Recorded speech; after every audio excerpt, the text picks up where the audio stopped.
Fíjense bien, este masaje se le llama el masaje de la juventud. Es el macetero, se llama. Es bruxismo lo que a veces nos da y es uno de los músculos que más se contractura. Cuando ese músculo está relajado y está descontracturado, nuestro rostro puede mejorar 100%.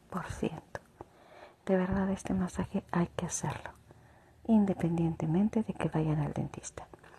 Es el único masaje que se hace para abajo, pero aún así hacemos lifting para que no crean que se queda abajo. Lo pueden hacer 10 segunditos y 3 veces más.